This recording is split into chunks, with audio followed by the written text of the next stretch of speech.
I believe in the evil in human nature. This is a wicked world. In a wicked world, wicked people are born.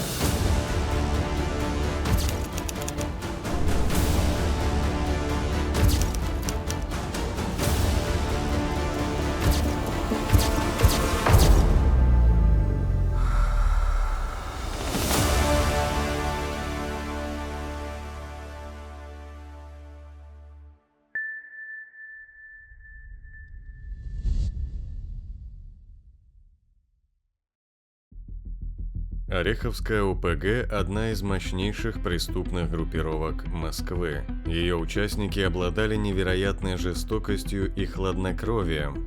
Они умело уходили из-под носа у властей и проворачивали свои грандиозные планы. Считается, что именно эта преступная группировка стала прототипом известного сериала «Бригада», однако на деле настоящая история не такая романтизированная и приукрашенная. Эта банда сравнительно быстро достигла солидных высот в криминальном мире, а вот ее падение оказалось долгим и болезненным.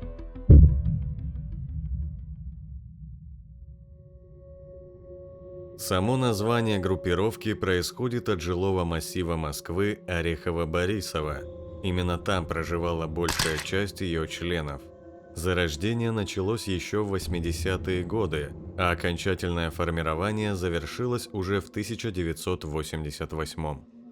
Публичным лидером Ореховского ОПС стал спортсмен-культурист Сергей Тимофеев, прошедший срочную службу в элитном и тщательно проверявшемся КГБ Кремлевском полку, охранявшем советское руководство. За мускулатуру и отдаленное внешнее сходство с голливудским актером Сильвестром Сталлоне Тимофеев получил прозвище «Сильвестр». В середине 1970-х годов в Москву из деревни Клин Новгородской области переехал 20-летний спортсмен Сергей Тимофеев. В родной деревне Тимофеев работал обычным трактористом, но свое призвание он видел именно в спорте и, обосновавшись в московском районе Орехово-Борисово, начал работать инструктором по карате. Новая профессия, вопреки ожиданиям, большого дохода не приносила. В дополнение к этому в 1981 году власти запретили карате, так что дорога в профессиональный спорт оказалась для Тимофеева закрыта. Нелегально он все же продолжил тренировать, официально числился слесарем, а в свободное время подрабатывал частным извозом. В эти годы Сергей женился, появился ребенок, а средств на содержание семьи все больше не хватало. Тимофеев задумался о новых источниках дохода. В середине 80-х он связался с местной ореховской шпаной, промышлявшей наперсточничеством, и вскоре стал их лидером. Наперсточничество на первый взгляд выглядит вполне невинно, однако приносило серьезную прибыль. Теперь, наконец-то, финансовые проблемы Сергея Тимофеева были решены. Позже он вспоминал: пробовал я на машине бомбить. Весь вечер ишачил, 31 рубль в карман положил и устал как собака. А за день на наперстке я в 100 раз больше заработаю». Основой группировки были молодые спортсмены 18-25 лет, которые, не имея реальной работы и не видя перспектив в спорте, решили завладеть деньгами на криминальном поприще. Вскоре своей территорией группировка считала не только район Орехово-Борисово, но и почти весь юг и юго-запад Москвы. В отличие от многих других ОПГ того времени, активные бойцы ореховских были обязаны регулярно тренироваться, в том числе стрелять, а также не злоупотреблять алкоголем и беспорядочными связями. При этом употребление наркотиков было строго запрещено, за это ликвидировали без предупреждения. Новички зарабатывали немного – 150-250 долларов в месяц, но за каждый полезный навык им доплачивали. При этом поощрялось и приобретение новых навыков, например, умение пользоваться компьютерами. Важно и то, что ореховские одними из первых в стране начали проводить согласованную и внятную экономическую политику, направляя часть полученных от рэкета денег не на личные развлечения, а на развитие легального бизнеса. Установление новой власти в Орехово-Борисово не обходилось без крупных конфликтов с теми, кто претендовал на ту же роль. Главными конкурентами состоявшей только из славян ореховской группировки стали кавказские ОПГ. Первое серьезное столкновение с ними произошло в июле 1988 года. Конфликт начался из-за того, что азербайджанцы, поняв, что их обманули в наперстке, отказались платить проигранные деньги. Завязалась массовая драка, в которой одному кавказцу проломили череп. Первоначально они отступили, но уже вечером того же дня, собрав более 100 человек, отправились искать Тимофеева. Тот еле спасся во дворе местного отделения полиции. Так и не найдя Тимофеева, азербайджанцы ограничились тем, что полностью разбили его машину. На следующий день Тимофеева, обвиненного в организации драки, арестовали. При обыске у него в квартире нашли десятки наперстков, а на холодильнике пачками лежали 7000 рублей, на которые в 1988 году можно было приобрести новую «Волгу». На этот раз дело о массовой драке и беспорядках быстро закрыли, и уже через 3 дня Сильвестр вновь оказался на свободе. Так началось многолетнее противостояние Ореховской ОПГ с кавказцами. Противостояние, которое в ближайшем будущем заберет не одну сотню жизней. В этом же 1980 году к ореховцам присоединилась недавно возникшая Солнцевская ОПГ. Этот союз в итоге оказался недолговечным, однако значительно расширил сферы влияния Сильвестра. Теперь он и его банда контролировали и брали дань с автозаправок, торговых точек и многочисленных частных предпринимателей. В ходе конфликта с одним из них, Вадимом Розенбаумом, Тимофеев и лидеры солнцевских были арестованы в конце 1989 года и обвинены в вымогательстве. Солнцевских вскоре отпустили, Сильвестр же, взяв всю вину на себя, был приговорен к 3 годам тюрьмы. Из тюрьмы Сильвестр освободился условно-досрочно в 1991 году. За время его отсутствия Ореховская ОПГ продолжала набирать влияние и расширять масштабы деятельности. Вышедший на свободу Сильвестр был уважаемым и авторитетным в криминальном мире человеком. Одно его слово решало очень многое. Сергей Буторин, Ося, один из авторитетов Ореховской ОПГ, спустя много лет вспоминал: Сильвестр — это было что-то такое, ну даже больше, чем легенда был. И, конечно, имя Сильвестра производило громадное впечатление. Человек, который одним из первых сформировал большую группу свою. Тогда они назывались бригадами, а не ОПГ. Именно тогда Тимофеев и его группировка стали обращать весьма пристальное внимание на банковский бизнес. В результате активной работы в этом направлении Ореховская ОПГ стала контролировать порядка 30 банков Центрального региона России. Помимо этого, Сильвестр занимался всем, что только могло приносить доход: индустрией драгоценных камней и драгоценных металлов, недвижимостью, автомобильным бизнесом, делал попытки прибрать к рукам определенный сегмент нефтяного рынка. Деньги от операций группировки переводились в иностранные банки, а сам Тимофеев женился и оформил себе двойное гражданство, став гражданином Израиля Сергеем Жлобинским. Тимофеев не придерживался принятых в уголовном мире воровских понятий и отказался от звания вора в законе. Напротив, теперь он стремился заняться легальным бизнесом. Таким образом, начиная с 1993-1994 годов, Ореховские одними из первых криминальных структур стали легализовывать свои доходы. По договоренности с преступными группировками Екатеринбурга Ореховские отдали под их контроль аэропорт Домодедово, получив взамен возможность разместить свои предприятия в Екатеринбурге и поучаствовать в приватизации крупных металлургических заводов, расположенных на Урале. В то же время деньги группировки активно вкладывались в развитие инфраструктуры Южного округа, открывали торговые точки, рестораны, кафе и спортивные залы. Есть сведения, что Сильвестр зарегистрировал на Кипре несколько офшорных компаний. Милиционеры говорили, что с приходом Сильвестра в Орехово был установлен порядок. Сотрудники ГУВД сравнивали юг Москвы с Новгородом, который также контролировал Сильвестр. По словам одного бывшего сотрудника КГБ СССР, в Новгороде Сильвестр убрал с городских улиц отмороженных и проституток в течение нескольких дней. Конечно, кровавые разборки с врагами и конкурентами никуда не делись. Напротив, они стали теперь более кровавыми, чем раньше. Но в большинстве случаев Сильвестр поручал убивать конкурентов своим союзникам, сам при этом оставаясь в тени.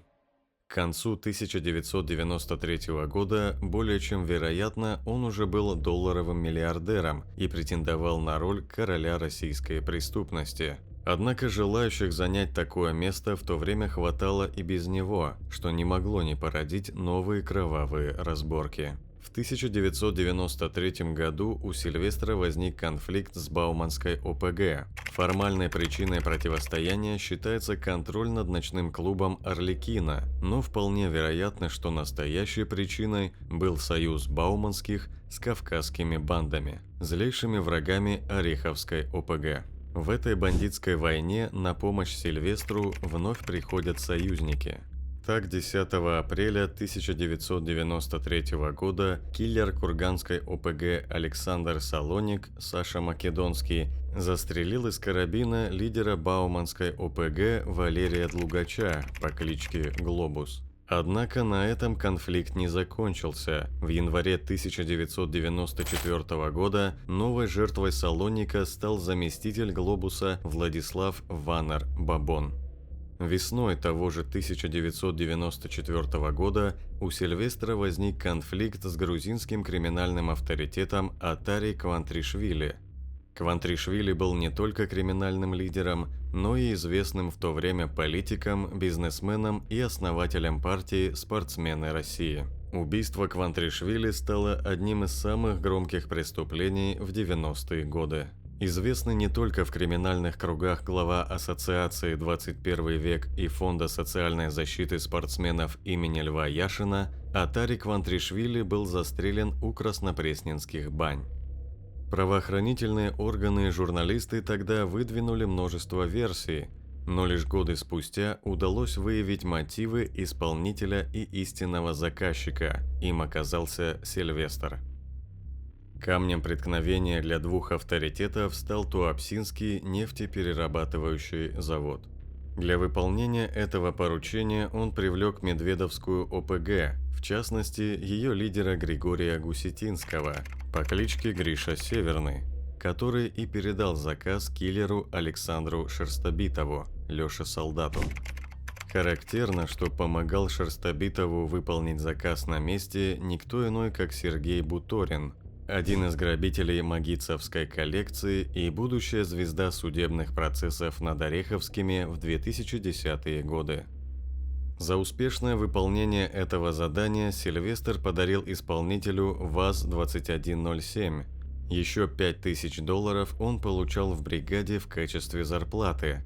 Впрочем, позднее он станет получать гораздо больше. Как уже упоминалось ранее, в начале 90-х годов Тимофеев женился на некой Ольге Владимировне Жлобинской, взял ее фамилию и получил израильское гражданство. В этом ему помог его старый знакомый, аферист и специалист по финансовым махинациям Григорий Лернер, с которым Тимофеев сотрудничал с конца 80-х годов.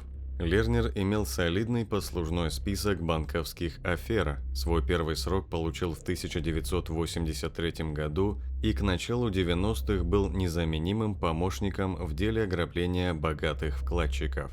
В конце 1993 года международная группировка Тимофеева-Лернера взяла под контроль Московский торговый банк, внедрила туда своих людей, а председателем правления поставила Жлобинскую. Люди Сильвестра стали получать кредиты во многих банках, под липовые контракты переводя деньги на свои счета в Израиле и Швейцарии. Одним из таких вкладчиков стал Всероссийский автомобильный альянс Бориса Березовского, который приобрел 2 векселя на сумму 1 миллиард рублей. Поскольку денег с процентами этот альянс в назначенный срок так и не получил, Березовский решил обратиться в РУОП. 7 июня 1994 года на Новокузнецкой улице взорвался автомобиль «Опель». Взрыв произошел в тот момент, когда с территории дома приемов Лого ВАЗа выезжал Мерседес 600 Бориса Березовского. В результате взрыва был убит водитель Михаил Кирьянов, а находившийся в машине Борис Березовский и его охранник Дмитрий Васильев получили ожоги и ранения. В конечном итоге Березовский смог вернуть деньги с процентами. Это громкое покушение оказалось последним, в котором подозревали Сильвестра. 13 сентября в центре Москвы на 3-й Тверской Ямской улице взлетел на воздух новенький Мерседес 500. В машину было заложено около килограмма тротила. Из обломков иномарки был извлечен обезображенный труп Сильвестра. Его опознали не сразу, но весть о смерти Сильвестра мгновенно облетела уголовный мир. Впрочем, слухи о том, что смерть Сильвестра была инсценировкой, довольно долго не смолкали. К тому же авторитеты не могли поверить в то, что ставленника Япончика можно было так легко убрать. Однако время показало, что Сильвестр все же мертв.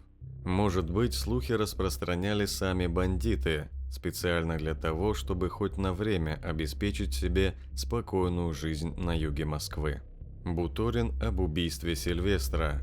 Он садится в машину, трогается, она взрывается. Вот прямо на глазах. Причем там не какой-то взрыв, как в кино показывают, нет. Было направлено. Видимо, стояла хорошая профессиональная мина. Я подбежал к машине, думал, может быть, жив, но уже все. Это убийство не раскрыто до сих пор, и есть множество версий, кто же мог за ним стоять.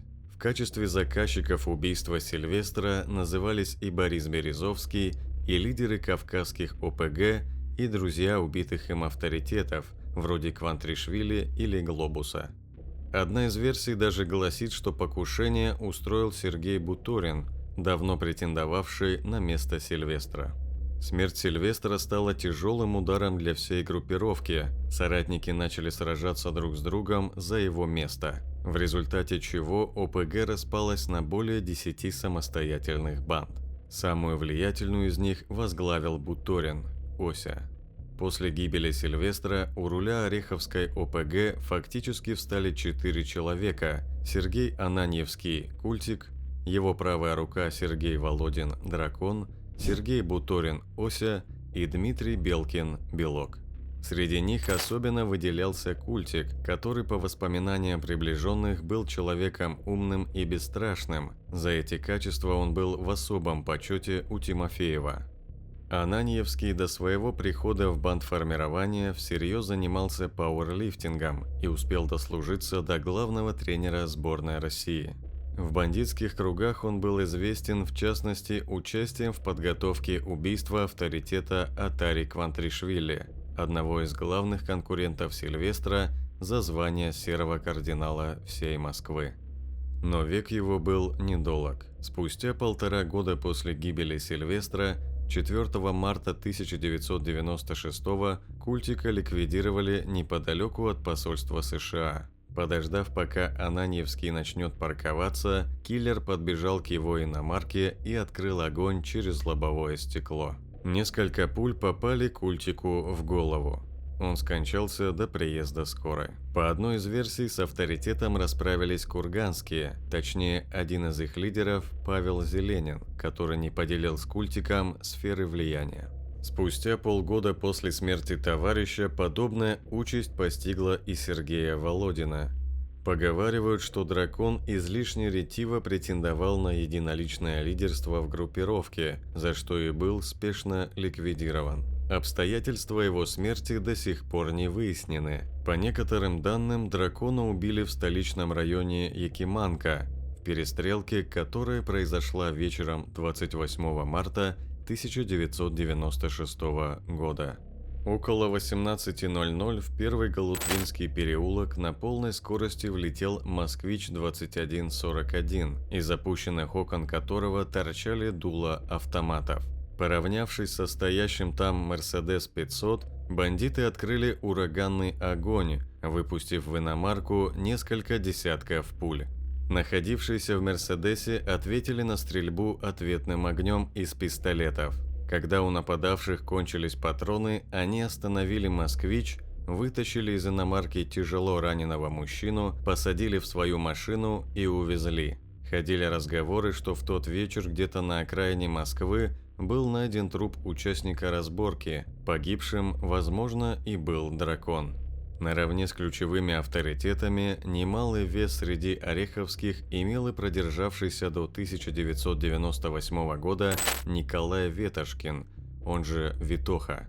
При Сильвестре Витоха, ловко обходя сухой закон второй половины 80-х, перманентно снабжал Тимофеева алкоголем, за что вскоре заслужил повышение. Лидер ореховских сделал его своим чистильщиком. Бригада Витохи, куда входили Игорь Смирнов-Медведь, Игорь Лосев-Лось, Александр Кузнецов, Торпедо-Старший, Алексей Соколов-Сокол и другие, отличалась своей бескомпромиссностью и жестокостью. Убивали они не только конкурентов, но и тех, кто вообще осмеливался возразить бандитам. Так, в ноябре 1997 года банда Витохи буквально в лоскуты изрезала 3 москвичей. А все началось с того, что обычный алкоголик явился в питейное заведение, расположенное на улице Юных Ленинцев, юго-восток столицы, за горячительными напитками. Попал он как раз на празднование дня рождения друга Витохи, и как незваный гость был крайне непочтительно выпровожен из помещения. Обиженный мужчина вернулся домой и поведал своей подруге печальную историю. Девушка, ей едва исполнилось 24 года, оказалась натурой крайне скандальной и сразу же приступила к боевым действиям. Отправив сожителя писать заявление в милицию, она вызвонила 3 друзей и повела их на войну с обидчиками, даже не догадываясь, кто они такие. Итог провальной стратегии был печальным. С ресторанного дворика заступников, на телах которых не осталось ни единого места без ножевого ранения, увезли в морг, а самой воительнице чудом удалось бежать. Витоху же расстреляли годом позже, около магазина на Кировоградской улице. Осторожный Ветошкин, который старался передвигаться на бронированной иномарке, в этот день отступил от правил, за что и поплатился. Киллеры изрешетили его из автомата Калашникова. Осе и Белку, в отличие от неудачливых коллег, удалось выжить и удержаться на плаву. Именно они и стали новыми главарями ореховских. Позже выяснилось, что Сергей Буторин отдавал приказы об их ликвидации.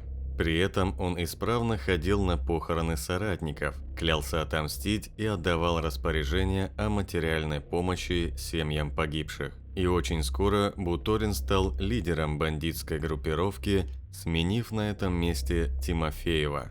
По данным правоохранительных органов, бывший прапорщик советской армии Сергей Буторин начал криминальную карьеру в 1990 году в возрасте 25 лет.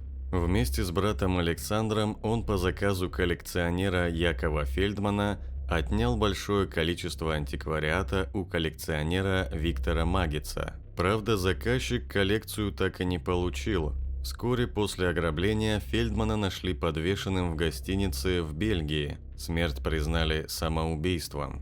В итоге Александра Буторина осудили за разбой на 9 лет, а коллекцию Магица полностью так и не нашли. Возможно, она оказалась у Сергея Буторина. Его вину, впрочем, так и не доказали. Решая вопрос о сбытии антиквариата, Ося познакомился с Сильвестром и находился в его окружении на второстепенных ролях вплоть до гибели Тимофеева. Когда он занял Ореховский трон после кровавого передела, некоторые сотрудники правоохранительных органов признавались, они пожалели о гибели Сильвестра. Несмотря на жестокость, он все же призывал братву постепенно уходить в легальный бизнес, а Буторин подошел к криминальной деятельности по-армейски жестко.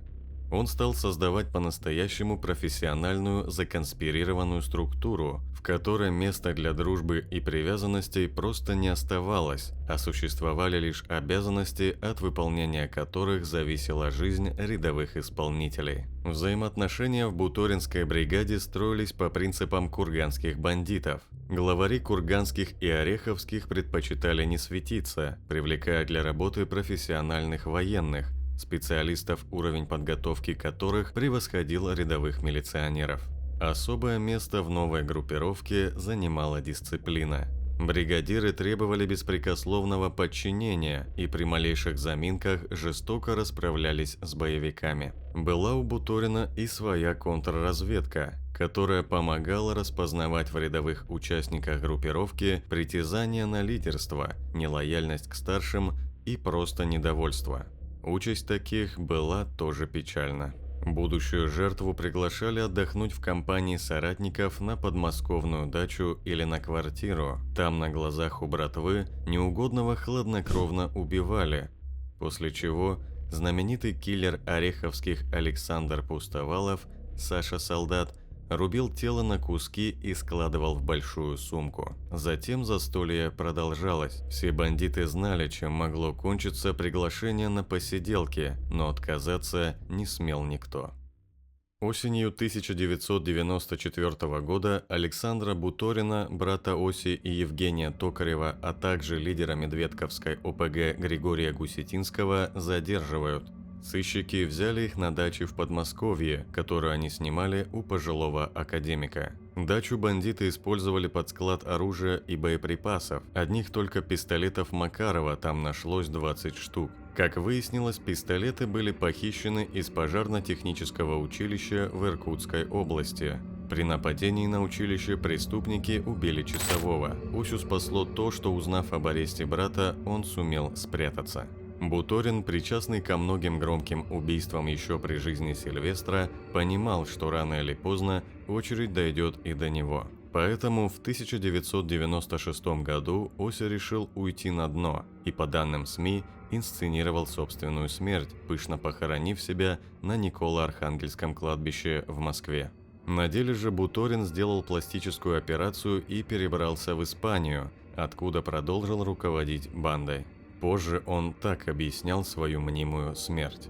«Я не мог составить, скажем, каких-то планов на семью, потому что я и так находился на нелегальном положении постоянно. Естественно, я понимал, что все весьма зыбко. Это было одной из причин того, что я устроил свои похороны, чтобы, так сказать, хотя бы временно дать передышку.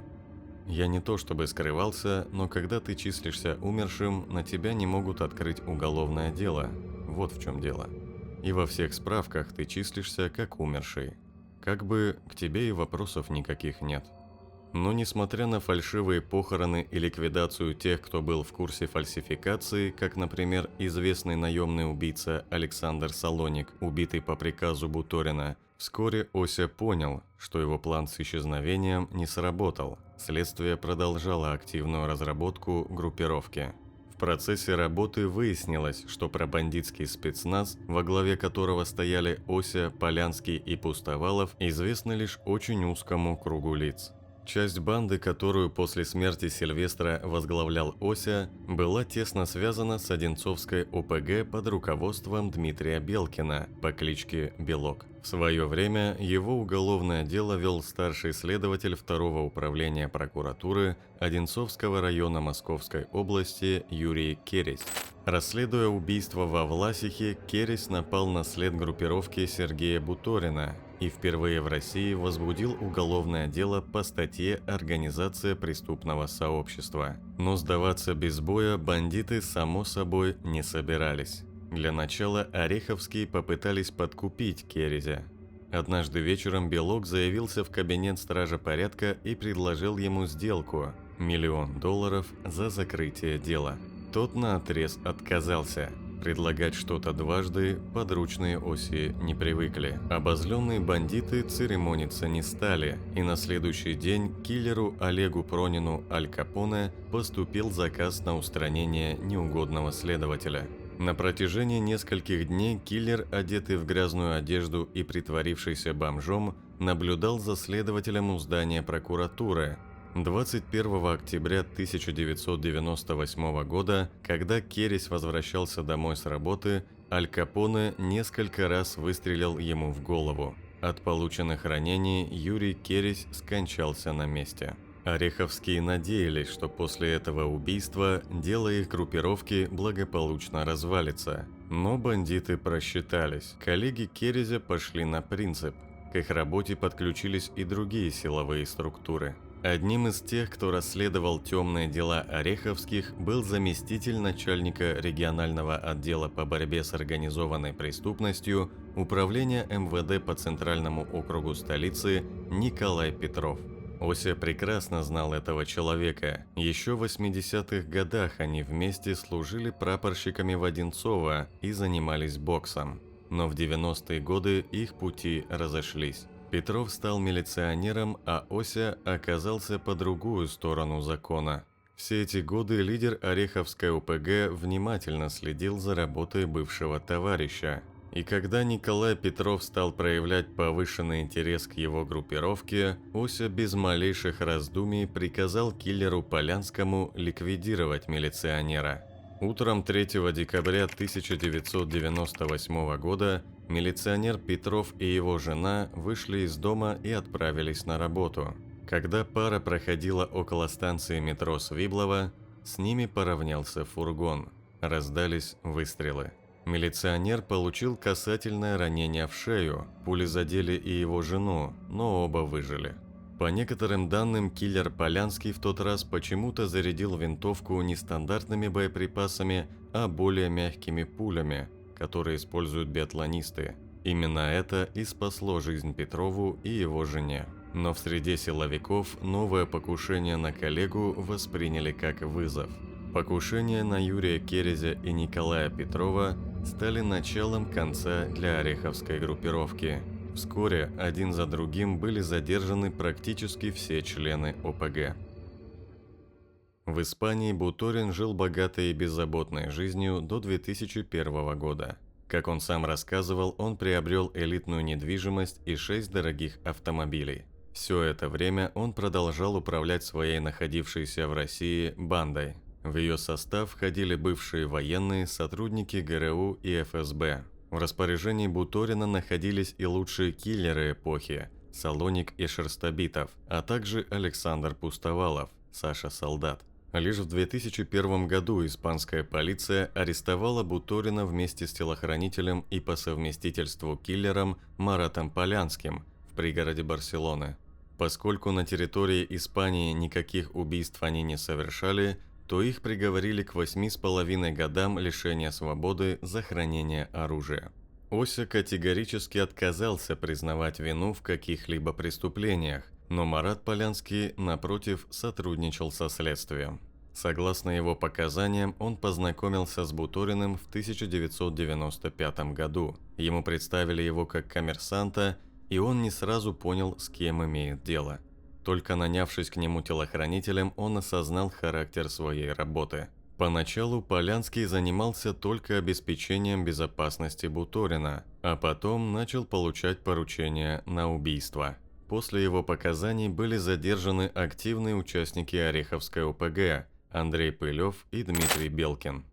Суд над криминальным дуэтом состоялся 6 сентября 2011 года. На финальное заседание подсудимые явились при параде. Ося выбрал популярные в 90-х куртку и джинсы-варенки, а Полянский – характерный для братков спортивный костюм. В 2011 году суд признал Сергея Буторина виновным в руководстве группировкой и 29 убийствах. Его приговорили к пожизненному лишению свободы. На вопрос судьи, понятен ли ему приговор, Буторин с каменным лицом заявил: «Да, понятен». Журналистам Ося с недоброй ухмылкой заявил, что вину свою он не признает и ни в чем не раскаивается. Вскоре он сделал громкое заявление, мол, всерьез опасается расправы от рук недоброжелателей. Марат Полянский получил 17 лет колонии. Впоследствии этот срок увеличился до 23 лет.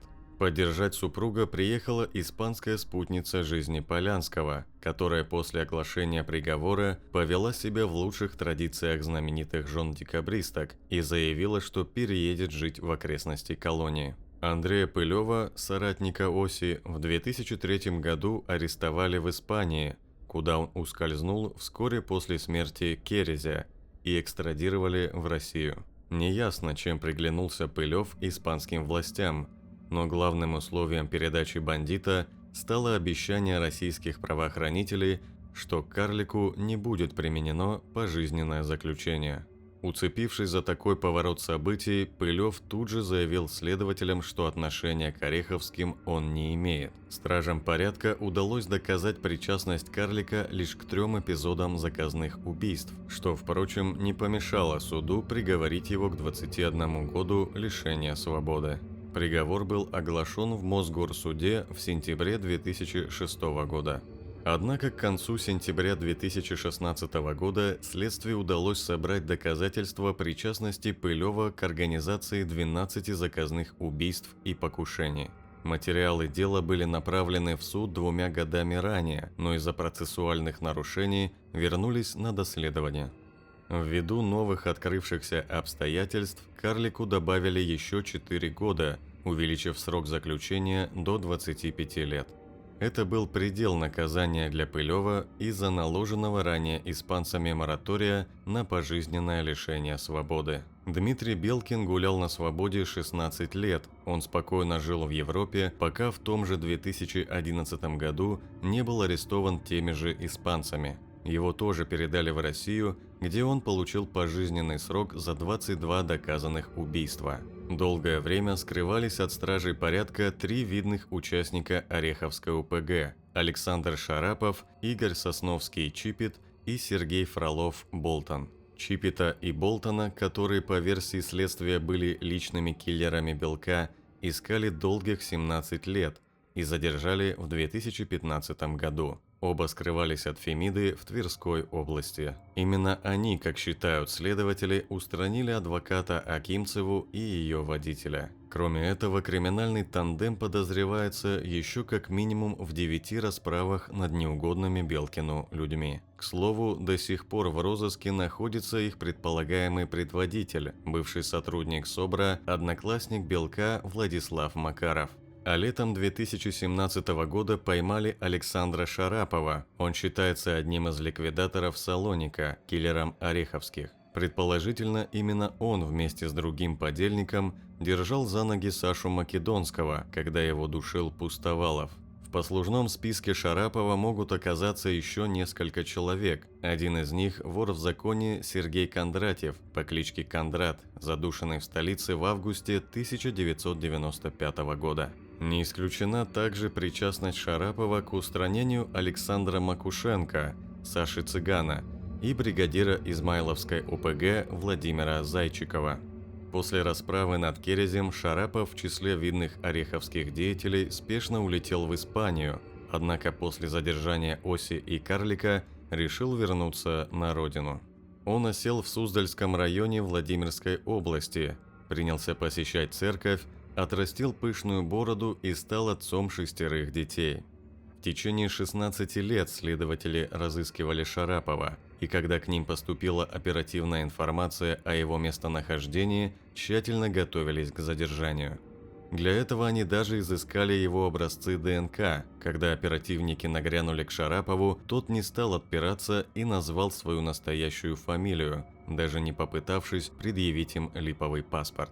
В настоящее время в живых осталось около полусотни рядовых участников и авторитетов Ореховской ОПГ. Они приговорены к различным срокам заключения, причем последний приговор был оглашен совсем недавно, в 2022 году. На кровавом счету ОПГ более 50 жизней лишь по доказанным эпизодам, а задержанные бандиты получили тюремные сроки по совокупности насчитывающие более 800 лет.